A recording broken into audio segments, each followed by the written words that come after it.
পৃথক সচিবালয়কে বাস্তবিক অর্থে কার্যকর, জবাবদিহিতামূলক ও ফলপ্রসূ প্রতিষ্ঠানে রূপান্তরিত করাই হবে এখনকার প্রধান চ্যালেঞ্জ। আমি বিশ্বাস করি তার নেতৃত্বে পৃথক সচিবালয় কেবল একটি আইনি কাঠামো হয়ে থাকবে না, বরং বিচার বিভাগের স্বাধীনতা, দক্ষতা ও স্বয়ংসম্পূর্ণতার স্থায়ী ভিত্তি হিসেবে প্রতিষ্ঠিত হবে। এতক্ষণ আমি বিচার বিভাগীয় সংস্কার বিষয়ে আমার সময় গৃহীত পদক্ষেপ সমূহের কথা বলেছি। এর পেছনে কোনো ব্যক্তিগত সাফল্য দাবি করা আমার উদ্দেশ্য নয়, বরং এই প্রয়াসের মূল অনুপ্রেরণা হলেন এদেশের সাধারণ মানুষ।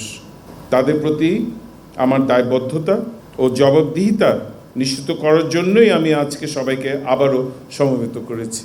যদি এই ফলস্বরূপ আপনাদের জন্য কোনো কিছু অর্জিত হয়ে থাকে, তবে তা কেবল আমার একার কৃতিত্ব নয়, বরং আমি গভীরভাবে ঋণী সেই পূর্বসূরীদের কাছে যারা তাদের প্রবন্ধ, বক্তৃতা, গবেষণা এবং যুগান্তকারী বিভিন্ন রায়ের মাধ্যমে বিচার বিভাগের স্বাধীনতা ও পৃথকীকরণের ভিত্তি নির্মাণ করেছিলেন, আমাদের চিন্তা ও কর্মের দিক নির্দেশনা প্রদান করেছিলেন। একইভাবে আমি আমার পরবর্তীদের প্রজ্ঞা ও বিচক্ষণতার প্রতি নিঃসংশয়ে গভীর আস্থা রাখি। তবু একটি সুন্দর ভবিষ্যৎ যাত্রার জন্য আরও কয়েকটি দিক নির্দেশনা প্রদান করাকে আমি আমার দায়িত্বের অংশ মনে করি।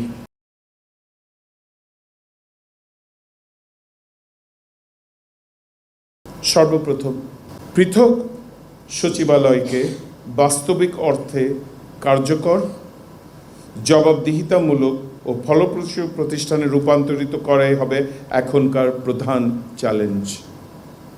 এই পথযাত্রার ধারাবাহিকতা অটুট রাখা, প্রশাসনিক সক্ষমতা বৃদ্ধি করা এবং প্রতিষ্ঠানের গতিময়তাকে আরও ত্বরান্বিত করার গুরু দায়িত্বটি এখন আমার উত্তরসূরি প্রধান বিচারপতির কাঁধে ন্যস্ত হবে।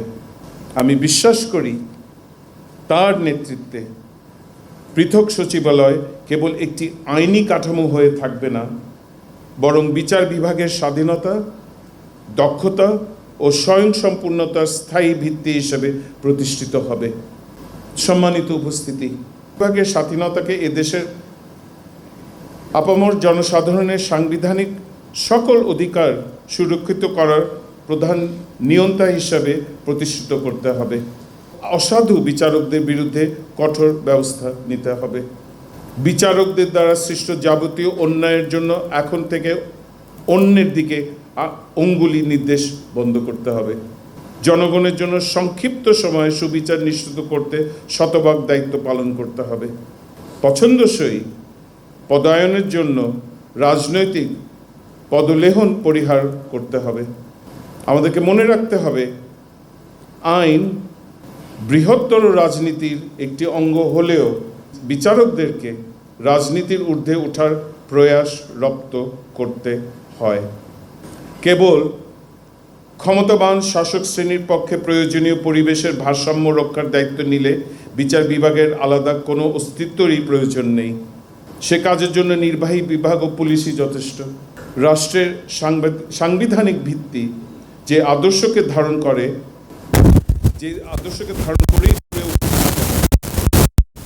বিচারকদেরকে সুনীতি ও সুবিবেচনা বজায় রেখে কাজ করতে হবে।